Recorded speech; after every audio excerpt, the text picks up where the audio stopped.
Quick disclaimer before we get into the video. This video was made before the ban list actually dropped. Actually, the day the ban list dropped was supposed to be the day I actually uploaded this video. But the reason why I'm giving you a disclaimer, because in this video I do mention that the October 2020 ban list is going to hit the Dragoon engine in some way. Obviously, that was not the case. This ban list really did nothing. But I still want to upload this video because I think the arguments are good, and then this is an argument that we can still have even for the upcoming ban list in January of 2022. So yeah, I still want to upload this video, so this is just a quick disclaimer. Yes, this video was made before the ban list, but I think it's still a good video. So without further ado, let's get into that video, shall we?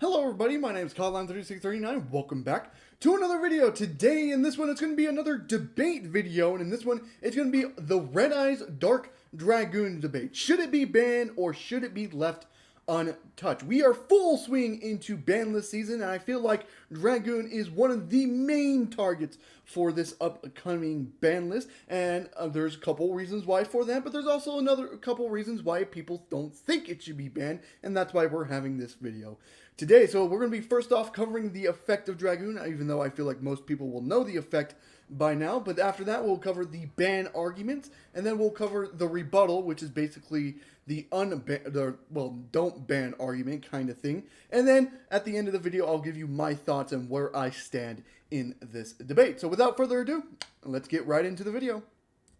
So first off, let's cover the effect of Dragoon. So it is a fusion monster, so it does require a Dark Magician plus a Red Eyes Black Dragon or one other dragon effect monster. But once it's summoned, it cannot be destroyed by card effects, and neither player can target this card with card effects. During your main phase, you can destroy one monster your opponent controls, and if you do, inflict damage to your opponent equal to that monster's original attack.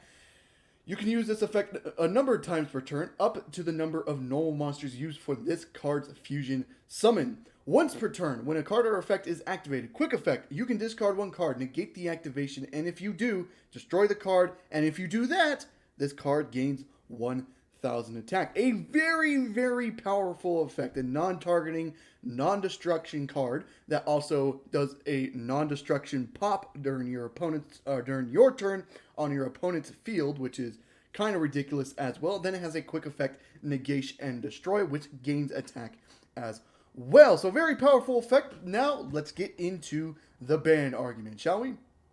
So, starting off with the Dragoon's ban argument. The first one, it's non-targeting, non-destruction protection. Yeah, it can't be targeted, it cannot be destroyed by card effects. You know, there's a couple cards in the game that does do that, and that outs a Dragoon in that way, but that is a very powerful thing. Most cards target or most cards destroy, and when you have protection against both of those, it's kind of going to be a problem card to try to out. Number two, it has two non-targeting pots that inflict damage. So this is the effect that was you can destroy one of your opponent's monsters they control and then inflict damage equal to their original attack. That is non-targeting. Again, it depends on what the normal monsters are used. So if you use two normal monsters, then you can pop two, and if you used one, you can only do one. But most of the time, you do use two normal monsters to pull out Dragoon. So you're most likely getting the two pops anyways in that case. So that's another reason for its argument. Number three, it has a quick effect, negate and destroy, and then increase its attack by 1,000, which is absolutely ridiculous. So if there was a card that would try to out Dragoon and avoids the non-targeting, non-destruction protection, it can all simply just negate that effect and then gains attack off that as well. And then number four, it's very easy to summon thanks to Verte, Endaconda, and Red Eyes Fusion. If you don't know, you must be not paying attention to the metagame, but yes, it's very easy to pull out. As long as you can get two monsters onto the field, you can get Verte Endaconda, pay 2,000, send Red Eyes Fusion, and then summon out Dragoon in that way. It gets around Red Eyes Fusion's lock protection, where if you just activate Red Eyes Fusion, you cannot activate, or you cannot special summon for the rest of the turn. You can't normal summon either. It gets around that, and that's why Verte Endaconda and Red Eyes Fusion is very popular with Dragoon right now, because it gets around the Red Eyes Fusion locking you into out of normal summons and special summons and stuff like that. So yeah, there's a couple reasons for its argument, but we're not done. I had to make another slide for this because there are still multiple reasons why people want Dragoon to be banned. So let's get into those reasons as well. So, number 5, it makes combo boards nearly impossible. Thanks to Verte Anaconda and the Red Eyes fusion, basically combo players can special summon their whole board, and combo players already have it somewhat good. They can make very good boards playing through multiple negations and stuff like that. And then they can set up a Verte Anaconda and then just simply dump Red Eyes fusion and basically end on Dragoon, basically making it nearly impossible to break unless you draw something like Dark Ruler No More or Forbidden Droplet or something like that. So there's another reason. It just makes combo players, even though the Red Eyes fusion was supposed to make sure that didn't happen, thanks to Verte Anaconda, that basically made sure that Dragoon was able to be used in combo players' decks. And then number 6, Destiny Hero Phoenix Enforcer, aka the new Dragoon, is coming out in Burst of Destiny. Now, the reason why this is a reason why Dragoon should be banned is because most likely they're going to want this card to sell, and a lot of people are comparing it to Dragoon. Why not ban Dragoon so people stop using that card and start using the card that comes out in Burst of Destiny? Now, Burst of Destiny actually comes out in early November, so it is coming up and it has to be addressed in this list. So people are thinking the Dragoon is going to get banned thanks to the new Dragoon technically coming to the TCG and them wanting to sell that product specifically. So there's your ban arguments. Now let's get into why it should not be banned or the rebuttals to these ban arguments.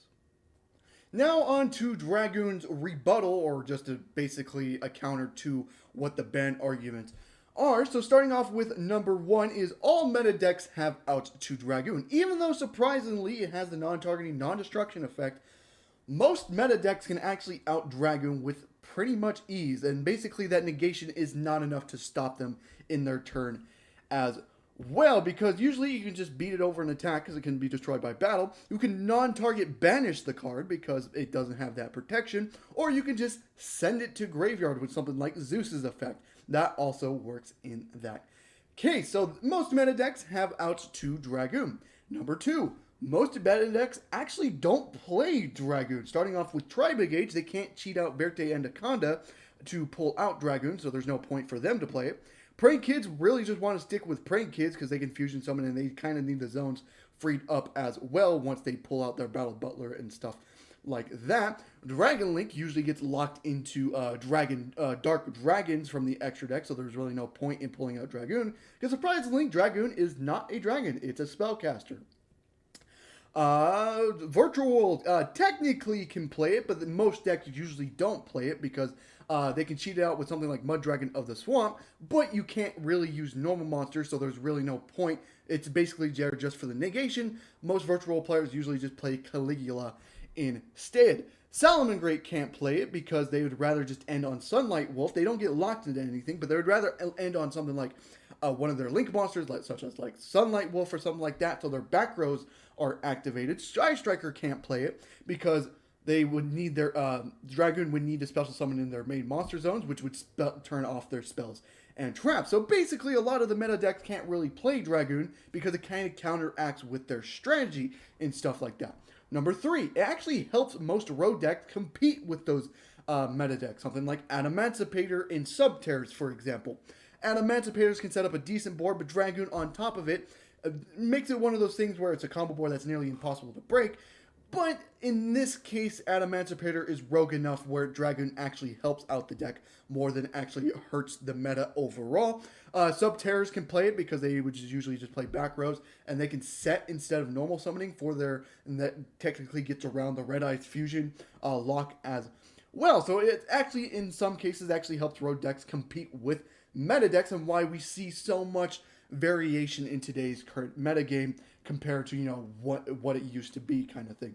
And number 4, Dragoon is actually not the problem card. It's Verte Anaconda that's the problem card. The one meta deck I didn't mention that actually does use Dragoon is Drytron, for example. Drytron can set up this impossible board that's already broken enough on itself. then they can, because again, Verte needs to be set up at the end, set up Verte, then send Red Eyes Fusion and set up a Dragoon, which makes it nearly impossible to break, even if you draw the Droplet or Dark Whirl no more, because usually they all have the orange lights in hand.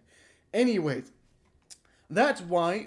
But the real problem there is Verte Anaconda, because if Verte Anaconda gets around this Red Eyes Fusion locking you out of special summoning kind of thing. Because it's one of those things, Red Eyes Fusion is a card that if you do special summon during your turn, you cannot activate Red Eyes Fusion, but Verte Anaconda gets around that kind of lock kind of thing. So really, the problem is Verte Anaconda here, and that's why if you actually seen my ban list prediction, and probably spoiled, I actually predicted that Verte Anaconda will get banned, because honestly, Dragoon is really not the problem. When played with Red Eyes Fusion, Dragoon is really not that much of a problem, because your opponent cannot special summon the turn they activate Red Eyes Fusion, they cannot normal summon the turn they activate Red Eyes Fusion. They're kind of just stuck into that one monster. Once Verte gets into this mix, basically they can combo off, summon Verte, Verte gets around that Red Eyes Fusion special summon lock from, and then you pull out Dragoon during their end of their turn, kind of thing. So really, the problem there is Verte Anaconda and not Dragoon. So yeah, there are your rebuttals there. Now let's get into my thoughts on this debate. So my thoughts on Dragoon, it kind of got spoiled in the last entry, but yes, I think Dragoon is not the problem card. I think Verte Anaconda is the problem card. Yes, Dragoon is powerful. It cannot be destroyed by card effects, cannot be targeted, has two non-targeting pops, it has a quick effect negation that gains him attack as well. But then again, if they have to play Red Eyes Fusion, who really cares? Because then again, they're locked into that one monster and one monster only. Once Verte gets into this mix and stuff like that, that's when it starts becoming this nearly impossible thing, because combo boards can still combo off getting around that Red Eyes Fusion special summon thing, because Verte Anaconda does not apply that certain effect to that. And if you don't know what Verte Anaconda is, it's basically pay 2,000 life points, send a fusion spell to graveyard, and then Verte Anaconda's effect becomes that fusion spell. Now, you would think, well, then it applies the effect of you cannot special summon the turn you activate the card effect. It does not. It does not. It actually gets around that. Surprisingly enough, it does get around that. So that's why Verte, I think, is more of the problem card here. And it's one of those things, if you actually ban Dragoon, Verte Anaconda can still be used. It's been used for super poly reasons. It can be used for the new Dragoon as well, as you can send Fusion Destiny with Verte Anaconda as well. I think all around Verte is more of the problem than Dragoon is. And if you did see my ban list predictions, you would already know this. But I did want to cover this debate because I know a lot of people think that either Verte is going to get hit or Dragoon is going to get hit. And I feel like, I don't know, like the exact split, it might be 50-50. It might be a little less than that as well. But in my honest opinion, I think Verte Anaconda is more of the problem card here. But yeah, I hope you guys enjoyed the video. If you did, leave a like and subscribe for more content on the channel. And I hope to see you guys in the next one. Goodbye.